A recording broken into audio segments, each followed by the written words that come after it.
Hi, and thanks for joining us here at Rose Quartz Mediumship podcast, where we simply adore anything and everything healing and metaphysically based. A couple of weeks ago, my husband was going away for 5 days.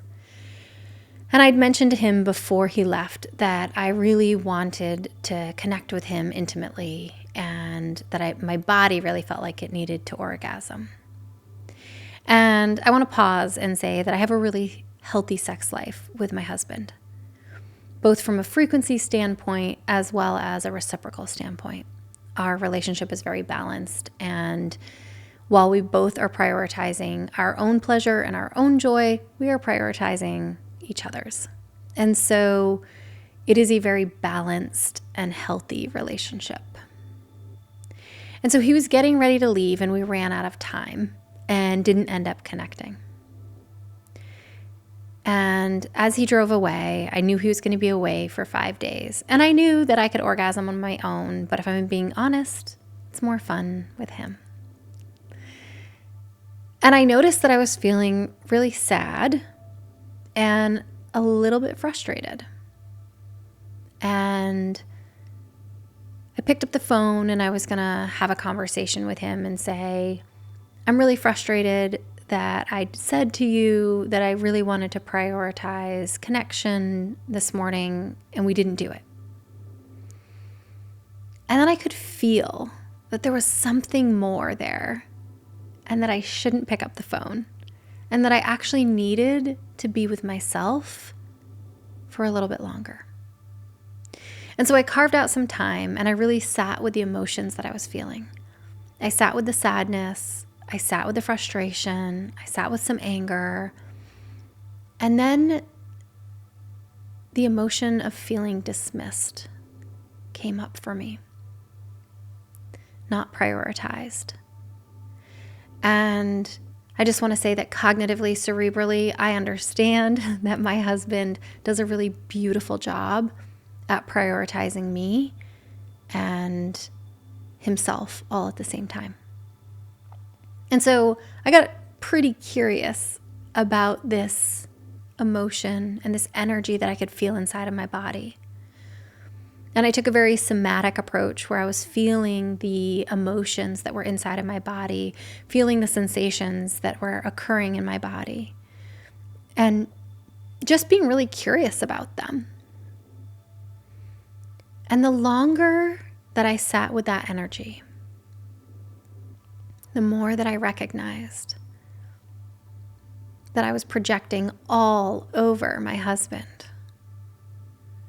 And I was really grateful that I didn't pick up the phone and call him and tell him how I was frustrated and sad that he hadn't prioritized me. Because the reality is that I wasn't prioritizing me. I wasn't prioritizing my own pleasure. I had a lot going on in that particular moment. I had a lot on my plate. And pleasure is something that had fallen to the bottom of the to-do list. And while my husband and I were still connecting intimately on a daily basis, I wasn't orgasming. And it wasn't because my husband wasn't willing or wasn't trying. I just literally didn't have the energy to. And so when I sat there doing the somatics on myself, I was able to look back and say, you prioritized all the other things on your plate rather than your own pleasure. And when your husband offered and when he created the space, you didn't have the energy to show up for pleasure. And so I could sit here and be mad that on this particular day where I'd said that I did want to prioritize pleasure and it didn't happen, I could be mad at him if I wanted to be, but he wasn't the problem, and he wasn't who I was mad at. I was actually really frustrated with myself that I had allowed myself to get out of balance with what feels authentic and true for me. and that I had allowed my schedule to be so busy and so full that I wasn't prioritizing pleasure and joy. And I think that this is the benefit of taking time and space and really sitting with yourself, because I think so frequently we will project onto someone else exactly what we're feeling about ourselves or what we're not doing for ourselves. And we'll be upset with them when we're really upset with ourselves. And I just want to pause and say I didn't sit in shame or guilt around this. I didn't sit in anger or self-hatred around this. I just noticed it, that there was a part of me that was mad that I'd prioritized other things over an orgasm on repeat for like an entire week. And then I got to really sit with the part of me that was prioritizing other things in my life. And I got really curious about why. Why was I prioritizing those things? And the more that I sat with why I was prioritizing other things, I realized that I was prioritizing other things in my reality because of what I thought other people wanted or needed from me, rather than really coming back to myself and asking me what I needed and what I wanted, and being really consciously aware of what I was and wasn't prioritizing. There are absolutely times in life where we're going to prioritize other people's needs over our own. And that happens on a regular basis. But when it's out of balance, when we have begun to prioritize someone else's needs or many other people's needs over our own, then it builds resentment and it builds frustration and it builds anger. And that was exactly what I was experiencing.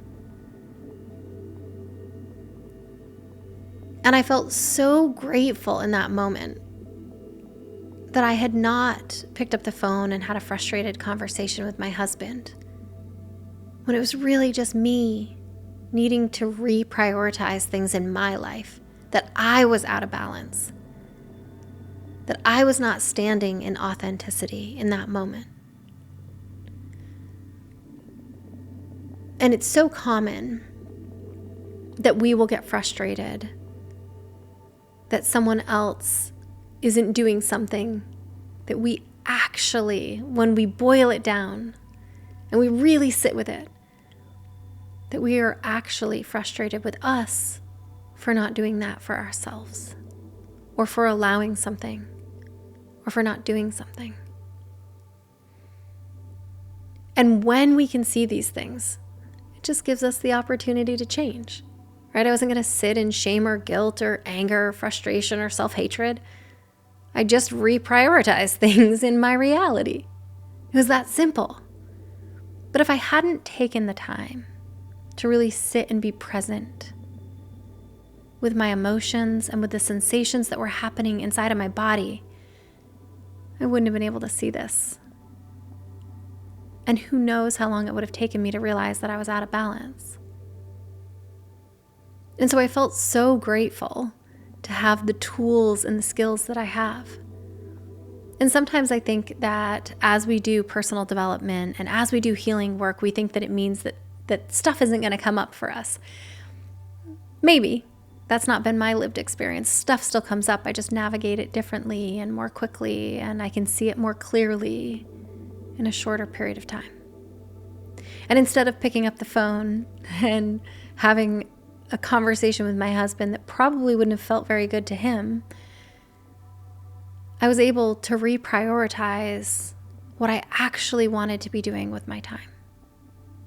And I think it's so common that we get frustrated and resentful when we're out of authenticity, when we're out of alignment, when we are doing things that we don't want to be doing, when we're saying yes when we mean no.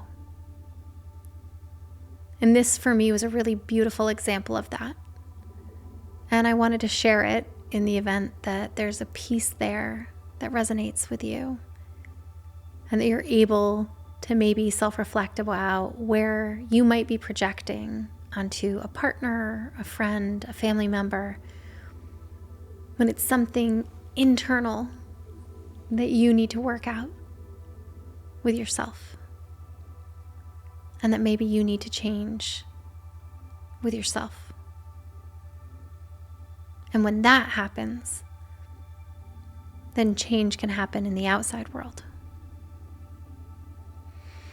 And I will tell you that I did apologize to my husband. And he was like, I don't even know what you're talking about. I said, yeah, I projected all over you. I never got to the point where I called you and told you that I was mad at you. But there was about a 15-minute window where I was in my head so frustrated with you. And it was just a projection. And I didn't have to own that with him. But for me, it was a really important part of my own process. And I think it's a really important part with my partner, that I show him the places inside of me that I'm working on myself. And maybe sometime I will project on him. There's no maybe. I will. I will project my shit on him. That's the reality of being a human. And he can remind me that I'd had a conversation with him about projecting, and maybe I was projecting again. I hope that you have a beautiful morning, day, evening, or night, wherever it is that this podcast is finding you.